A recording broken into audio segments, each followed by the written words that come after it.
Every week we do a Q&A with interesting and accomplished members of the adaptive community to find how they persevered, how they innovated, how they built communities, and how they found solutions. Welcome to the Nametags Chat Podcast. Welcome to the Nametags Chat Podcast. Today we are with Susanna Scaroni, who is entering her third Paralympics this year. So London, Rio, and then headed to Tokyo in a month or so. I mean, it should be pretty soon, right? So been one of the top marathoners in the world for a long time, holds the American record in the marathon, 1 hour, 30 minutes and 41 seconds. So that's 1 hour, 30 minutes and 41 seconds, which is really fast. Has a 10K world best, is a graduate research assistant in the division of nutrition science and nutrition and exercise performance laboratory sports dietitian. Wow. Okay. And wants to be a sports dietitian. So great stuff. Also first at the trials in the 1500, in the 5K, second in the 800, but then also another big one, an international one where you won the 5K at the WPA Grand Prix in Switzerland this summer, which is one of the fastest tracks, if not the fastest track in the world that attracts everybody. So you are making a huge switch to some track stuff. Welcome, Susanna, and let's get to it. How have you sort of changed from being a marathoner? You've done some track events at the Paralympics, but most of your better results have been in the marathon. But all of a sudden, you are asserting yourself in the track events. What happened? Where did this come from? Hey, well, thanks for asking. I think boiling it down, it could probably be attributed to the fact that I'm a very, very slow learner. I've always been that way. I have to spend a lot of time, painstakingly learning things. But one thing that I do have is a love of pushing my racing chair. So I think, that sort of foundation that I have worked really well in the marathon. I could enter that event and I was intrinsically motivated to push as hard as I could for as long as possible. And that's pretty, it's a good baseline in a marathon to have that. Fortunately, I just have the right arm length. I have some things going for me. I have a great training group that helps me do really well, in comparing myself to the world. But I would honestly say to talk about, we talked earlier about how track skills and marathon skills do translate back and forth to one another. But I really have noticed, that there were things on the track that I was just not very good at. And those mainly were rolling accelerations and getting off the start line quickly. So I realized that, I need to work on those. And I was very diligent at my goals throughout the last few years to make each of those a goal. And then, every morning at practice, our brilliant coach, Adam Blakeney, sets us up in scenarios that give us opportunities to do those goals, whether we think about it or not. So I try to be very diligent at practice to think about rolling accelerations and, standing start mechanics or climbing mechanics, things that give you a little bit of an edge on the track when it comes to a final 200 meter to 400 meter sprint.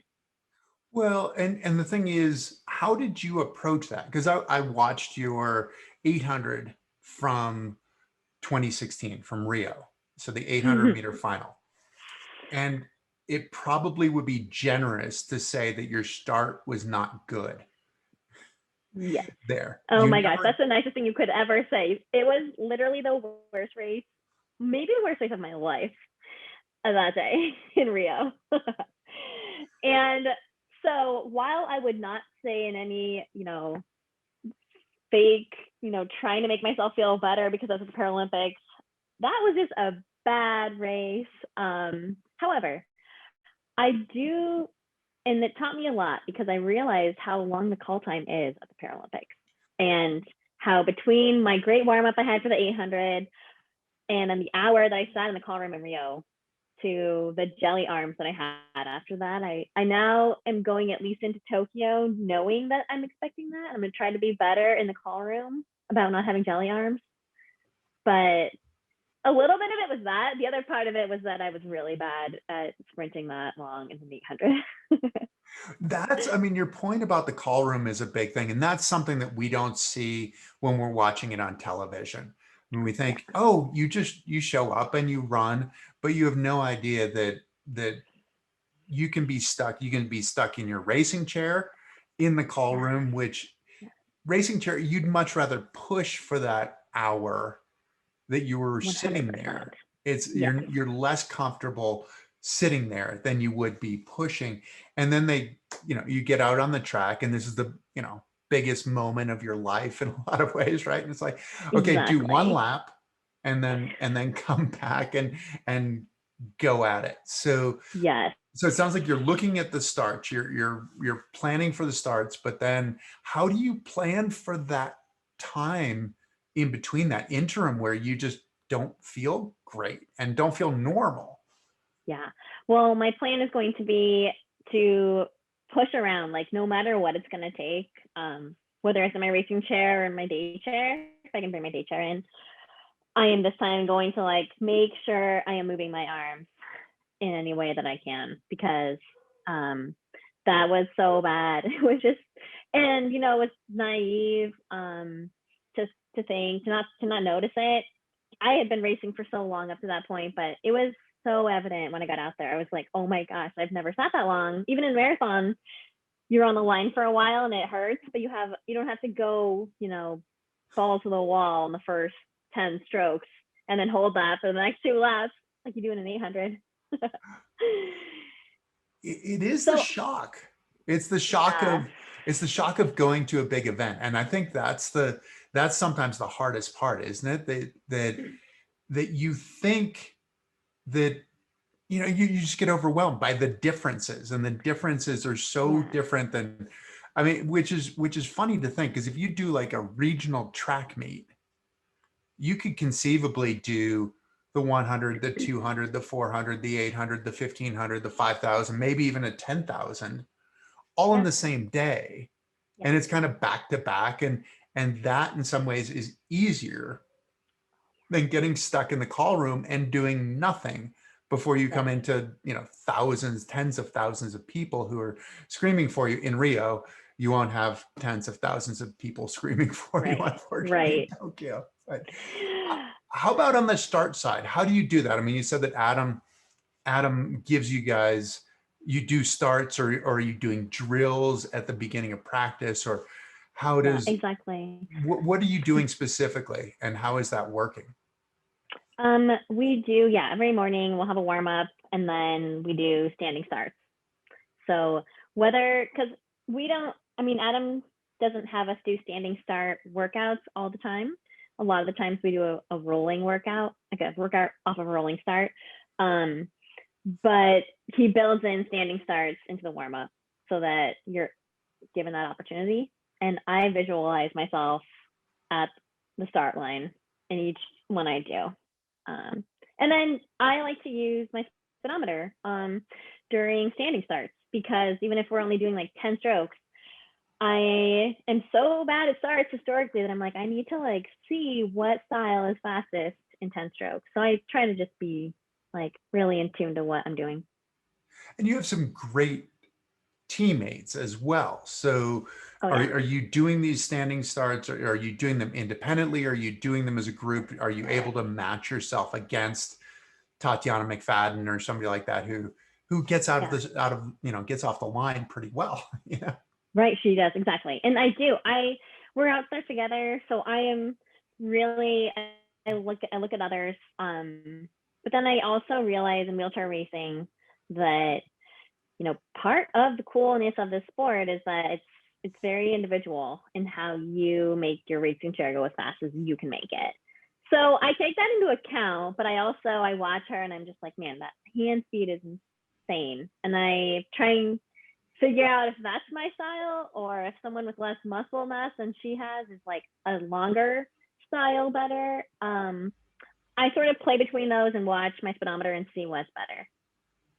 Which is great. And the thing is, especially in an 1800, in an 800, in a 1500, in a 5K even, you you want to be able to start well enough to be in the pack and to place yourself in the pack well enough that then you can use your strategy as opposed Yeah. to chasing the whole time and then trying to sprint off of your chase, which effectively you're Oh just yeah. running a time trial then, and it's not really, you're not Exactly. benefiting from any of the draft or anything like that. And so it looks like, based on what you've done at trials though, that you've cracked the nut to a certain extent as far as your starts are concerned. Is that I've true? definitely made a lot of improvement. I've made improvements, for sure. So I can't say. I don't know. Um, you know, compared to the rest of the world, um, whether my start in the 800, the 800 is the one I would be most concerned about in the start. Um, that's the one that can be fast, although at the games, races aren't always that fast. So I think it'll be up to people like Tatiana to really like set the standard at the start, whether they want to go hard and use that skill of theirs or not. And I could see it going either way. So Um, Tatiana will be in the 800 with you. Who is the yes. other American who will be in the 800? It'll be Amanda. Amanda. Okay. Amanda. Yeah, yeah, yeah. Which is great. Um, So the three of I you have know. trained together so much. I Yeah, mean, I just know exactly. it's Yeah, super helpful that way. And also you'll have Adam there as a yeah, coach who will be helpful in creating a strategy that will be beneficial for all of you guys. So that'll be, yeah, exactly. I'm interested to see what you guys are going to do. You don't have to tell me what you're going to do, but I'm excited to see what you're going to do because the three of you are just so talented and so strong. And we got, Yeah. with the 1500 and the 5K in Rio, we got a little bit spoiled, right? Oh my gosh. I Watching know. They were the just US U of I sweep. incredible. Yes. I Yeah. get chills like just thinking about it right now. So I'm hoping that there's more of that's coming because Yeah. it'll be the three of you, I assume, as well in the 1500 and the 5K, right? Yeah. Yep. Yep. It'll be me, Tatiana, and Jenna Or Jen? Fessemeyer in those events. Yeah. Okay, right, exactly, perfect. So, what do you have any expectations as you're approaching Tokyo? Are you allowed to give yourself expectations? Are they and some of it, let's talk about, let's do those and then we'll talk about marathon versus track as well, just because they're such different sports almost sometimes. Yeah. Yeah. Yeah. So I would say for the track, I I do know, based on where people were at trials or where people were in Switzerland, and not everybody in the world was there either. I know that I have progressed, and that's great. I feel happy about that. But I still know this is one thing I also have from experience. It's like there's so much strategy that goes on at the games. Um, like you said, with the mixed sweep, they were really able to leverage the ability to work together and things like that. And I don't have really that much experience when it comes to strategic races. My favorite style is a time trial kind of race, and we get to do that a lot because we have to try to get an A standard every year. Um, but I'm rarely, working to get a 1, 2, 3, or a one even. I could care less if I win a race when I get an A standard for national team status. So I'm just trying Which is to third in the world, though. I mean, to get an A standard means exactly that you're effectively third, matching the third exactly best time in the world. So that's a big deal. yeah, that's a Yeah. big deal, and that's a big tool to have. The way I have to think about it is strategies or speed or finishing or starting. Like those are all different tools you can have in your toolbox. And I think I have more tools this year. So I would just like to, learn from this experience. So I'll be in very strategic races where I'd like to use the right tool at the right time. So that's sort of my expectation, is just try to learn a lot from these races, because I think there's things I haven't done much of. Well, it's interesting because you talk about the time trialing aspect of it. In cycling, they call that the race of truth, right? You can't hide anything if you're time trialing. Like, you are Yeah, either fit or you are not fit. So the fit part you have under control for the most part. You are fit. exactly. Do you enjoy the idea of the strategy? I mean, it's interesting. We talked to Daniel earlier, and Yeah. he doesn't sound as excited about the strategy side of things. It almost, whereas there are other people who love the strategy side of things. Right, exactly. I'm very much with Daniel. It's my nature is just really, I like that being the measuring stick. Like, who can do the fast 1500-meter? Like, let's make them the 1500-meter gold medalist. But that's not the way a race is. So I'm not like mad at it, but it's really who can come across the line first. And those are so different, especially in wheelchair racing. Yeah, so I definitely prefer, what I know, because like I said, I don't have as much experience strategic track racing. So it's always normally easier to stay in your comfort zone. So, but I'm not afraid of it completely. Like I said, I want to learn, and I'm glad I have some more tools to hopefully be able to get some good experience, at least good learning experience, and hopefully it will serve me well. What did you do in the 5K in Switzerland? So you won the 5K in Switzerland. So you had Tatiana in the race, right? Mm-hmm, You had Manuela in the race. mm-hmm. I'm imagining there are a couple other really strong women who were in that race, and you were the one who crossed the finish line first. I'm assuming, I couldn't find it online, so I didn't get a chance to watch it.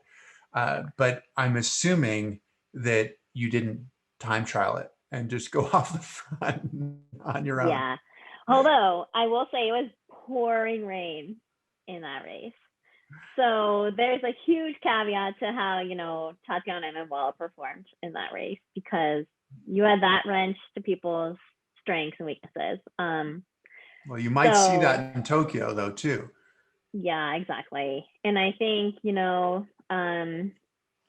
at that point it was just like persevere, because it was cold rain too. It wasn't even warm, which is really rough.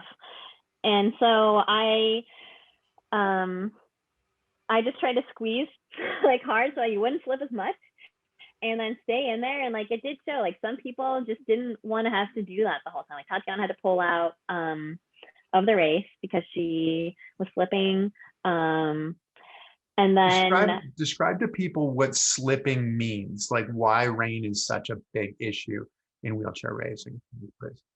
I think the best analogy to think about is if you think about running on ice, because our gloves they have a rubber surface, and then our hand rims have a rubber surface. And so if you add water into that, you can just get, very little friction that you're able to generate.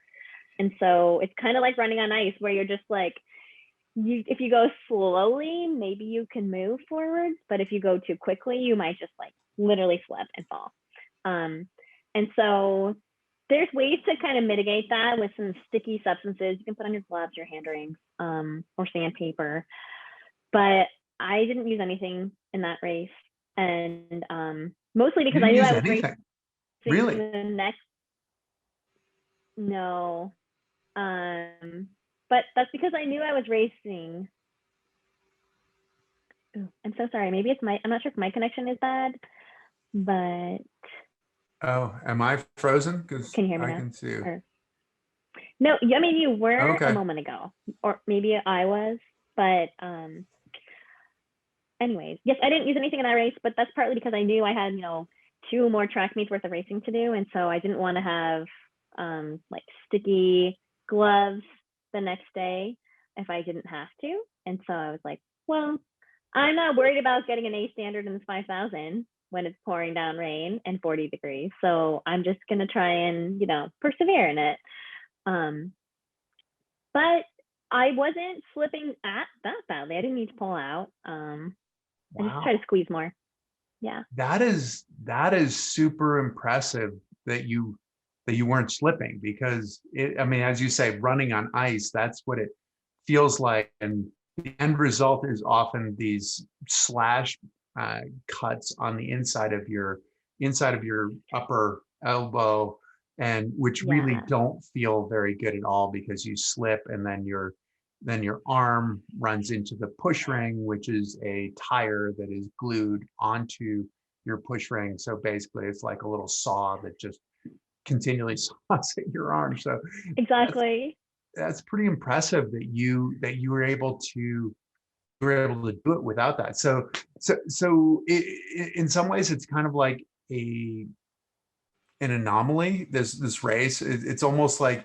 there's the confidence based on it, but it sounds like there were so many factors that went into it that it's not necessarily like you're saying, oh yes, I know exactly how I can beat those women in the 5,000. Exactly. Exactly. I have in fact my I'm more on the lines of thinking, I don't know how anyone's going to be doing, and I'm sure they're going to be doing really well. And so I'm going to try to, um, know what tools I have and then see how the race goes. I'm Yeah, not going to time trial it though. I'm certainly not going to time trial it. that might Unless I'm shock the out there with pack. Manuela and we just, go crazy, because she's someone that could probably time trial it. But That we'll that see. that would be shocking, and sometimes you just have to shock the pack and then play the game to Yeah, see if you can get there, if they can catch you before you get to the finish line. I know. Exactly. It That's makes it the super risk. exciting, Yeah, no kidding. No kidding. but a little worrisome for you, I would imagine, and a whole lot of work. I was gonna say it's also boring to do a slow 5K. So I wouldn't be completely unopposed to some action happening. I hate when they go super slow, which they go super slow a lot. This is funny. So this for you is there's a battle against against your competitors, but then a battle against yourself in terms of like your instinct to go out and I just want to go as fast as I possibly can. And Yes. and if they're slowing you down tactically to be able to like, okay, it's okay, it's okay, just relax. You'll get to go faster later. Is that Oh, battle getting 100%. Adam joked with me this year because I needed to have a better, patience about being in a draft, because I will be the one that goes out on the side because I'm like, this feels so slow in here. Uh, and there are some skills you can, gain by working up being in a draft. So I try to do that sometimes, but really I dislike it so much that I don't do it very often. which is funny. I'm imagining that Adam is giving you some of the math as well, right? If you're going out in lane two, this means you're going what, like Yeah. 6 meters further.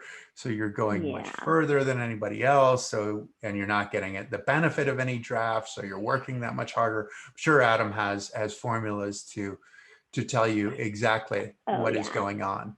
But still, Exactly. Yeah, I don't recommend it. It's like you said, it's a battle with myself. I'm like, and there's a time to do it, and there's a time not to do it, and the games is a time where it's not to do it. are you winning that battle right now, or do you have to get back to me in a month or so? um. Well, I'm not at the games right now, so I've been doing my own style. I like my daily victories where I get to like really enjoy practice. Um, and I'm just hoping that, I've been in drafts enough times in my life that I'll be like, I'll be able to be right back in there and it'll be fine. Are you sure? I mean, I'm looking at the body language here. You look like you look super conflicted. I'm seeing the body language of like, yeah, I'm giving you the right answer, but I don't know if I really believe it or if I want to believe it. Oh yeah, no, I am every single day. You can ask anyone here. I am the one that immediately gets outside of the draft because I'm like, oh, I don't want to be in there.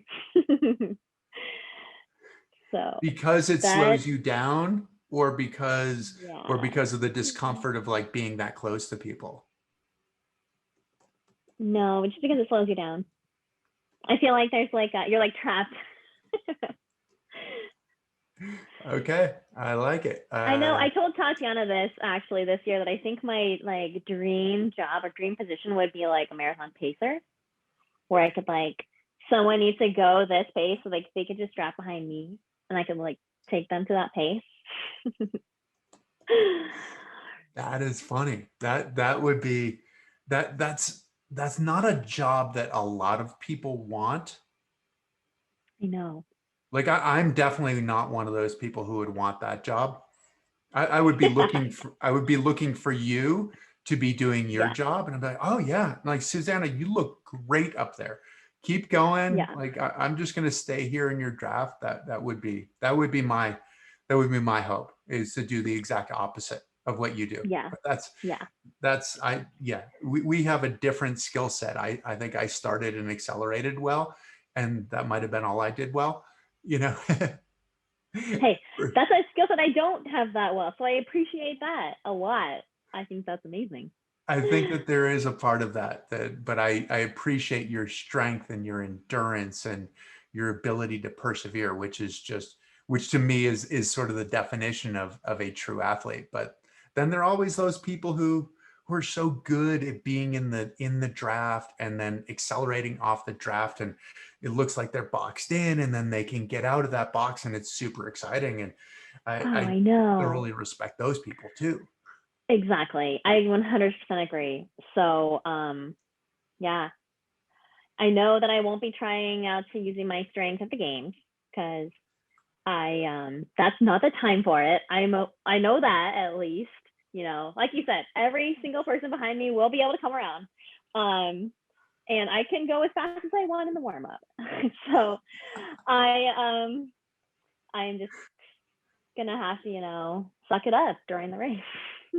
You're gonna have to scratch that itch somewhere else. On the practice track you can go as fast as you want, and then you have to Exactly. behave yourself and be a tactician when you get on the actual Yeah. stadium track. Yeah. Will the marathon afford you the opportunity to indulge more of who you are? Yes. That's why I'm glad you asked, because I think when I saw that course, I was like, oh my gosh, this is cool. Because yeah, the other races turned into track races. Like Rio was a 5K loop. And so, I pulled a lot of that course that day and I was happy, but I only got nearly last. And because it makes no sense to do that. But this race, it's so technical. So there's like 3 hairpin loops. There's pretty significant downhill. There's an uphill. All of those things are going to separate the group. And so there's going to be a great opportunity to, use my true strength, which is my maximal aerobic speed, and, try to hang on to that and just make gains when hopefully some people are slowing down. Where do you make your moves? I mean, not asking you where you'll make your move in the race, but you said the hairpin turns, the uphills. Are there a fair number of actual regular turns? I mean, 90-degree turns and things like that. There are some, not too many, but there are. Okay. Yeah. Um, it's relatively straight though when we're not hairpin looping. There's some long straightaways. So I don't know. I think I just try to take a good line and try to hold a pretty high speed. Those are my 2, plans going into it. And then that I need to make sure I would like to, stick with some people as well, because it is going to be hard. It's going to be hot. And so I think, conserving energy in a draft, even though I don't love it as much, I know we'll all be working hard. And when you share the burden, I don't mind it as much. It's just, and if it's for, an hour and 45 minutes, I don't mind it as much either. You're Right. given a lot of opportunities to pull in a marathon if you're someone like me who will pull. So I don't mind taking turns. And will you be okay if the pack drops it down to 12 miles an hour on the flat or something? I will, unless, there's someone ahead of us that we need to catch. Manuela is going to just annihilate this course. And so I think it's important for all of us to either not let her get too big of a gap, or to, realize, okay, we're going for second place then, and then we can go 12 miles per hour if that's what you really want to go.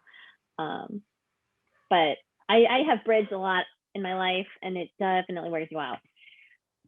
When the people with you haven't done as much of it. Right, exactly. And so skills wise, I mean, you have a fairly big downhill going down. How is your how do you descend? I would say average, like, because I don't weigh that much, but I can descend pretty well. But I get past in a lot of downhills. My last marathon in Oita, I got just annihilated by Manuela and by what's her name? She's a Japanese athlete. She's so nice, Tina. Just like annihilate on the downhill. So I wouldn't say I'm a great descender. Right. So you have that in the turns, and then you come back, and that downhill that you went down, you return on that downhill. And I'm imagining that uphill is a little bit more of your strength. Yeah, for sure. And that's at the end, if you're close enough to be able to bridge any gaps, or if you're close enough to be able to make a move. Exactly. Yeah. So yeah, it'll depend on who you're with.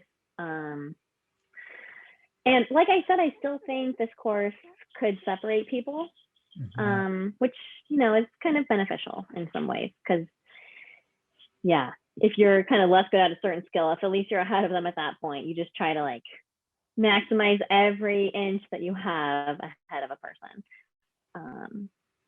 Or if you're behind, you're trying to make gains where you're really good, and then maybe, you can actually make up some good ground. Exactly. And you said that is different than a bunch of the other Paralympics. I mean, even back to Beijing. I mean, I think Beijing was dead flat, not a hill in the course, and then come do 400 meters around the track at the finish. And I think the men had a pack of 30 or something like that. I mean, it was something insane. It was crazy. Yeah. And I'm sure many of those guys were just literally sitting there, just not trying that hard, and it just came down to a sprint at the end. And it was like that in Rio. So yeah, I don't think that'll happen in this course. So I'm excited for that. And I have 5 days after the track events before the marathon, so hopefully can just reset and be ready. Nice. So how did this all start for you? I mean, you're at the University of Illinois. You've been a three-time you will be a three-time Paralympian within a month. How did you get into this? I mean, it sounds like there's a huge love for the racing chair. Was it always the case? Well, I learned about adaptive sports in 4th grade when I went to a sports expo through Shriners Hospital. And the year before that, I was every other 3rd grader in my school who gets to play basketball for the first time. I was like, oh my gosh, yes, it's finally time to play basketball. And then I started playing basketball with my classmates, and I was like, oh my gosh, I use a wheelchair. That was literally the first time I think I realized I was in a wheelchair, because I was so included in everything in my tiny little school. But I hated it. I was I felt so patronized because people had to pass me the ball once. I was the slowest. I was I'm never doing this ever again. That was horrible. And then when I found out about wheelchair basketball, I was no, definitely not. But my mom forced me to go. And that, I still remember that first practice, because I was this is what basketball is. Like, we're literally just playing basketball right now. And I was having the best time of my life. Everyone else used a wheelchair, and we had drills. We were working on skills. And you earned the basketball if you got it. So that really, I think, I don't know if it was so pronounced for me because of my previous experience, just like realizing how empowering it is to have adaptive sports as an option. But I was in love. So that spring, when they were like, okay, track practice is starting, I begged to be able to go to track practice as well. And I have remembered always loving being in my racing chair. You know, when I graduated high school, I had hoped and planned to go to U of I. I was accepted, but the out-of-state tuition was so expensive that my mom would not let me come. And so I had an academic scholarship to Carroll College in Montana. Mhm. And I love Montana, so I ended up going there. And because I couldn't play basketball by myself, I had my racing chair with me. And so I was pushing every day. I didn't have a speedometer back then. I was just pushing because I loved it. And my chemistry professor, who was a runner, he introduced me to Map My Run. He's like, yeah, you can find out how far you've gone if you're interested. And this was like my second year. And it turned out I was going to like 22 mile pushes after I looked at that. And so I think, you know, I truly just have an enjoyment in being in my racing chair. I love it. I love quarantine. I just got to push when I wanted to. And even if we weren't training together, like, I wasn't fazed by that. I loved it. And so I think it's just who I am, you know. Wow. So just Weirdly. the love. And so you just go out like when you're at Carroll, you just go out and just go push. And would you say I'm going for a couple of hours, or did you not put any constraints on it? I didn't really put constraints on it. I love the scenery out there. So I had just, you know, there was a lot of open road and I would just go on it. Looking back, I think I would be terrified now. I'm like, man, I didn't tell anyone where I was going. I didn't have a cell phone with me. Um there weren't really constraints. I didn't even know how long I was going for. I think I was just kind of like, so like, oh my gosh, that looks really pretty over there. I think I'll go that way.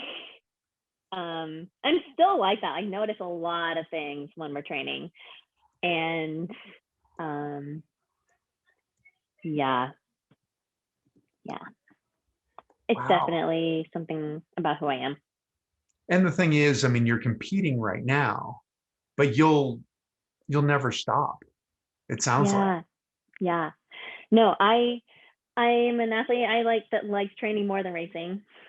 So I have no worries as long, I mean, and you know, I love other activities too. Like, I love swimming. I think that retirement doesn't scare me, I guess, is what I would say.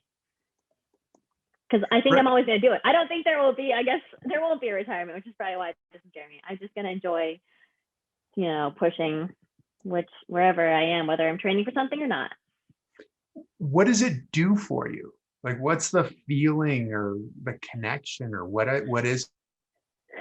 I think, you know, throughout my grad school career, I realized that, you know, a lot of things stress me out. That I like, they're really related to grad school for the most part. But what I have found to be one of the most like helpful tools is meditating. And I notice when I'm training that it's so easy for me to be in the moment, that I can like really, you know, notice what I'm doing, try to work on my stroke, make it as efficient as possible and economical as possible. And I think that it's probably just always served as this way for me to just shut out life and hopefully in a healthy way. I don't think I've been, you know, escaping it. I just think it's this opportunity to really relax and be in the moment, which meditation also makes me feel that way. So So training is a form of meditation for you, is what you're saying. Yeah. Yeah, I realized that once I learned about meditation, I realized that I do a lot of similar things when I'm training. And do you have a sense of peace and fulfillment and happiness when you finish training, kind of like finishing a meditation? I do. I do. I mean, that's the problem. Unless I've been like stuck in a draft, then I'm just like the whole time I'm like, oh my gosh, this is killing me. So yeah, I think that's literally it. I'm not in like peaceful like zen when I'm in a draft. Just bad. There could be ways for me to do it if I were to just be more mindful about it. Because that's the thing. The part of it is like I like the feeling of like working and it being challenging. I think I like the challenging part and then trying to make that feel like easier and easier, but not too easy. I want it to feel challenging, but I like it to be like more efficient, I guess. That is awesome. Now, you probably have to talk to Adam and see if you can get him to check out your brain waves and stuff like that. Like the whole like meditation side of like repatterning your brain and collecting your free radicals and all that stuff and everything, and see if you get that benefit out of a training, which unless those people are in front of you and you have to be behind them, then it doesn't work. Exactly. That is wow. And is that really what attracted you to the marathon? Is that it really is just sort of this long race, and it's you against the course more so than it is in a lot of other races? Yes, I am so glad you said that. I've written that before, and that's what I really value about challenging courses. Like New York City Marathon course is so hard that you can't sit in a draft in it. It's that course, like I've said this, that course forces you to overcome it. And for me, I love that. I'm like, oh yeah, this is going to be a true demonstration of what I have trained for, what my body can do out here. It's not going to be focused on being behind somebody at the right moment so that I can win the race.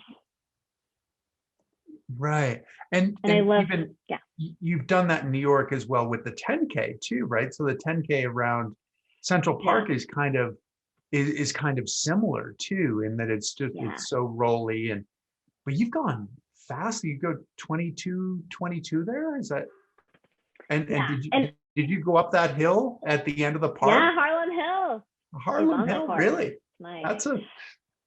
That's a hill. I think that's why I seriously think that's why I'm pretty decent at the 10K, is because I think it's one of those races you can time trial in our sport, at least in the women's field right now. Marathon, you can't really unless you're Manuela or Tot.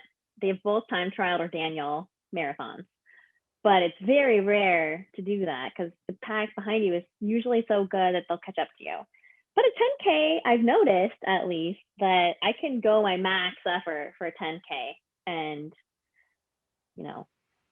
I'm not like gonna kill myself for the end of the race. I can do that whole for a 10K, and I don't think every athlete can do their max for a 10K. I think you're probably right that most can. So I think my one thing that I've gained from my love of training alone is being a 10K time trialer. For whatever that's worth. It's not worth very much, but yeah. Wow. Now you're also you're getting your doctorate, is that right? I am getting my master's, but also my RD. So it's my registered dietitian credential, which is part of a master's program. But I've been in my master's program for 5 years, so it's a very like I'm like a super master. But yeah, I start my dietetic internship. I'm writing up my thesis now, and then I start my dietetic internship as soon as I get back from Tokyo. And after that, I will take a board exam next summer and hopefully pass that and become a registered dietitian. Why did you go into diet and nutrition? So I learned the value of nutrition, especially for athletes, because when I was in high school, I definitely had a full-blown eating disorder. And I remember clearly thinking that I needed to be smaller to go faster. Um, and I compared myself to my other teammates, and I was like in eighth grade and I didn't fit in my racing chair. And I was like shattered by that. Not ever thinking that probably an eighth grader has grown or anything like that. I just remember thinking, oh my gosh, I need to do something about this. And so I um, got to a very low point to where I developed a pressure sore abscess when I was a junior in high school. And that turned into an entire year of bed rest. And yeah, Wow. so, and that was over the Beijing Paralympic year. So I watched my teammates, try out for Beijing, and I was at home on bed rest watching that. And honestly, could have still I still couldn't put together the relationship between nutrition and sports after that year. But my coach forced me to see a dietitian every week after I eventually had like a skin flap surgery. And I did. And, begrudgingly, because I was a senior at that point, the goal was set for me that I needed to like become like 80 pounds in order to go to college that year. So I did want to go to college. And so I made that goal. But the interesting thing was that I also got a lot faster in my racing chair. And I felt a lot stronger. And I was like, I just remember thinking, oh my gosh, there's something to this. And I feel ridiculous now, but I realized I had to learn sort of from the ground up the function of food for performance. And for me, that was what my brain needed to sell it to me, was like, okay, if I can exercise, like I'm interested. And so I learned how good you can feel when you have a good nutrition plan. And now that I'm studying through research, I realize there are so many ways and so many different ways that different athletes can use nutrition differently. And para athletes is kind of this whole different realm that I am still fascinated by the field of nutrition, especially for athletes, and very passionate about exercise. And so I really think that whatever capacity I am a dietitian in the future, linking the two together will be like what my spiel is, because everyone needs their skeletal muscle to be, optimal and to be able to help them, live their daily lives. And I think skeletal muscle is such a metabolic tissue that nutrition becomes your friend. Wow. Now, did you say that you had to get up to 80 pounds in order to go to college? Yeah, it was. Yeah, I know. Wow. I wanted to make sure that I heard that correctly. Yeah, it was pretty bad. Yeah. What do you weigh now, if I'm allowed to ask? Yeah, no, you can totally ask. I now am like pretty steadily at like 95 pounds. And it's crazy to think that I've gained like 20 pounds since high school. And I feel much better than I did. And yeah. Well, it's an interesting thing. I mean, certainly where you talk about the training aspect of it, the fitness aspect of it, and that being such a, such a passion for you, the meditation, the wanting to make the challenges easier, but not too easy, because then they'd be boring if they were easy. But then on the nutrition side, in a lot of ways, it's like you're going to a position where you're helping other people, but it also sounds like you're serving yourself first, in that you have to cure yourself before you can help other people, and you're your best example. Does that feel accurate to you? Yeah, I think so. I think they're they're and similar with racing. There's so many things that I've learned. Like I said at the very beginning, I'm a slow learner. I had to my entire high school. I had to you know starve myself to learn the function of food. And I had to be in Illinois for 11 years to try and get a rolling acceleration. But I now know that I know what they are now, and I know how to talk to people about them in a sentence. I could try to hopefully save them years and years. But I do think experience is the best teacher. And I try to listen to people who are more experienced than I am with more weight now. I've realized after I've gotten to where I am that they've learned things through experience that I haven't learned yet. And so even if you didn't experience the one thing that you think that they're telling you, they have probably done it so many times that they actually do know that that's true. Right. But you've also learned some of this stuff in a painful way, just how detrimental a lack of nutrition can be, but then Yeah. also how beneficial it can be as fuel to push Yes. you in your other passion. And yeah, there are probably a lot of us out there who are hard-headed, right? Who think we have the right answer, but need some help getting pushed into the right direction. So I think that your experience is going to be super helpful for a lot of people, and nobody can argue with you as well, right? Just in terms of what you've done with your nutrition as well, in terms of your performance. I I really think so. And if anything else too, it could I think what I've learned as well is that challenges are a very good thing, and whether or they can be a very good thing. And so to embrace that, um, you're you can come out of it with so much with so much more beneficial tools, um, as long as you persevere through it.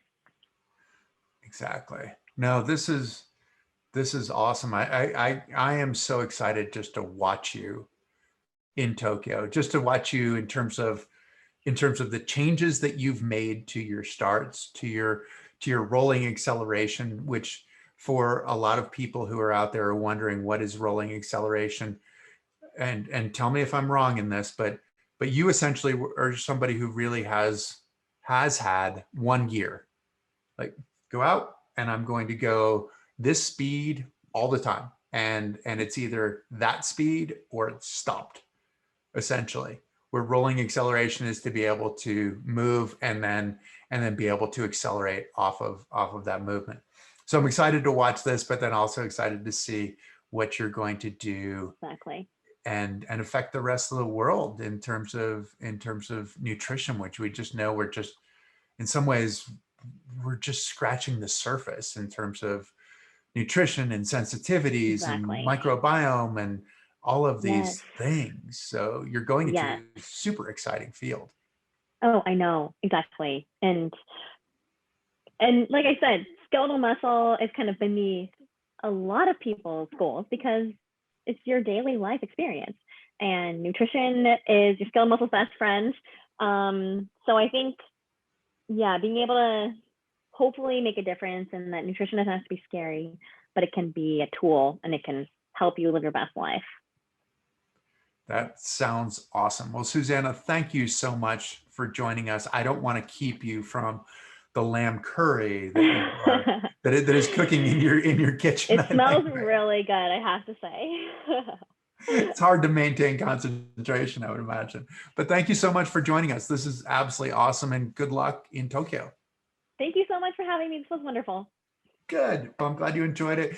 Thank you to all of you for listening. I know that we had a few glitches along the way, but if you want to watch it in its entirety, please go to the One Revolution page. This will be archived there along with all of the other ones that we've done.